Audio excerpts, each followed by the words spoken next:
আসসালামু আলাইকুম রহমতুল্লাহ। আশা করি সকালে ভালো আছেন। আজকে হচ্ছে শ্রমিক দিবস, সবারই বন্ধ, সরকারি ছুটির দিন।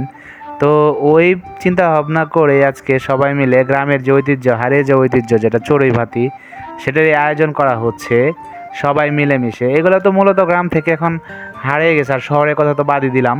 তো সেই পারপাজে মূলত সবার বাসা থেকে আগে যেমন চাল কালেক্ট করে এবং সব কিছু মিলে কালেক্ট করে নিয়ে বাজার করে যেটা রান্না করা হতো, চড়ুই ভাতি, জুলা ভাতি, পিকনিক, তো ওই পারপাজে আয়োজন হচ্ছিল।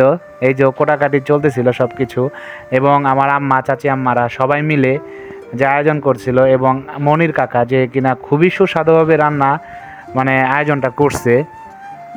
মূলত খুবই সুন্দরভাবে এই আয়োজনটা হচ্ছিল, এবং পরিবেশটা ছিল খুবই ঠান্ডা, যেহেতু সারা দেশ পড়তেছে তীব্র দাবদাহে। তো এইখানে আল্লাহর রহমতে যে গাছপালার নিচে প্রচুর সুন্দর বাতাসের যে প্রবাহটা আছে, যার কারণে কিন্তু এখানে অতটা মানে গরম লাগতেছে না আমাদের, আলহামদুলিল্লাহ আল্লাহর রহমতে। তো এখানে সবাই মিলে বসে থাকে এবং অন্যান্য সময়ও পার করে। তো সবাই মিলে চিন্তা করলো যে আজকে যেহেতু বন্ধের দিন, সবাই বাড়ি আছে, তো সেই পুরনো ঐতিহ্য ফিরে পাওয়া যায় কি না, সেই পারপাজে আয়োজন করা হচ্ছিল এক বিশাল চড়ুই ভাতি। এবং সবাই মিলে আসলে একটা জিনিস করলে কি, ওইটার টেস্ট কিন্তু অনেক বেশি পাওয়া যায়, ফিলটা পাওয়া যায়, এবং সবার মধ্যে একটা আন্তরিকতাও সৃষ্টি হয়। তো এটা মাঝে মধ্যে হওয়া উচিত।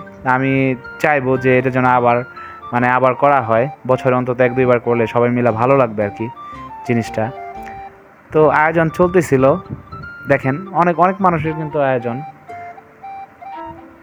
সবাই মিলে যখন একসাথে বসে খাওয়া হবে, জিনিসটা কিন্তু খুবই মানে স্বাদ লাগবে। কারণ কি, একসাথে বসে একটা জিনিস যদি ওরকম স্বাদও না হয়, কিন্তু সবাই মিলে বসে খেলে ওটার স্বাদটা মানে বেড়ে যায় অনেক বেশি। তো গ্রামীণ ঐতিহ্যগুলো হারিয়ে যাচ্ছে অলমোস্ট এই ব্যস্ততা প্লাস মোবাইল ফোনের যে ব্যবহার, এর মধ্যে এগুলা মানে এখন আয়োজন হয় না বললে চলে, আগে যেমনটা হইতো। তো এগুলো আসলে হওয়া উচিত, গ্রামীণ ঐতিহ্য ধরে রাখা উচিত আমাদের সবাইকেই। এগুলো করলে মন মানসিকতা ভালো থাকে, প্লাস ভ্রাতৃত্ববোধটাও বজায় থাকে সবার মধ্যে, আন্তরিকতাও বাড়ে। তো ভালো থাকবেন সবাই।